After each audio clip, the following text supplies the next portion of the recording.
Now to our other top story tonight. Denver Public Schools is suing the Department of Homeland Security to block immigration raids at its schools. This comes after the Trump administration rescinded a policy preventing ICE raids at sensitive places like churches or schools. Denver 7's Colette Bordelon joins us here live in studio now. Colette, you spoke with DPS Superintendent Alex Marrero one-on-one today. Why exactly is the district taking this step?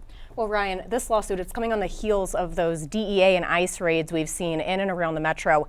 And the school district says families are scared to send their children to school as a result. Plus, the lawsuit claims Denver Public Schools resources have been diverted from the educational side of things to preparing for immigration arrests on school grounds. We've seen ICE raids happen here in our community, in apartment complexes.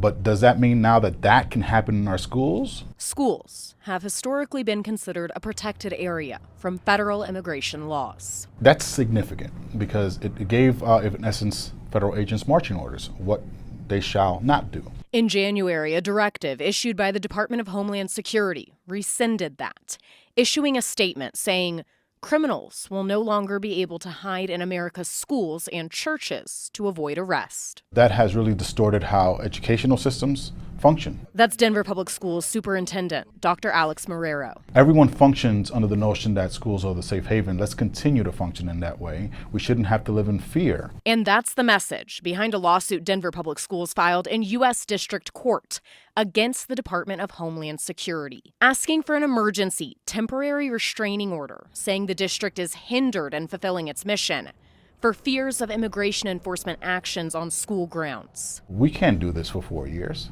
No, each and every day is just a wondering whether we're going to meet our attendance goals. This is the first public school district in the country to file a lawsuit like this. We'll have a tremendous amount of support, as we have tremendous amount of support locally. I'm sure we're gonna get eviscerated nationally, but we got to do what we're public servants here, not out there. The district is already under investigation by the Trump administration after East High School installed an all-gender multi-stall restroom. That weighed heavily in my decision, but I also felt like I had a duty, and I also know we won't be alone. What's been the emotional toll of this on you? I'm not the lead educator. And since January, I've developed into someone who's a little bit more of a lawyer, a protector, the defender. Marrero says the district is doing this to reassure families that schools are a safe space for everyone, something he uniquely understands. I imagine this is both a personal and professional feeling right now. Absolutely. I try not to go into that space because I'm leading for those who I serve now. But I think of my mom who's not with us.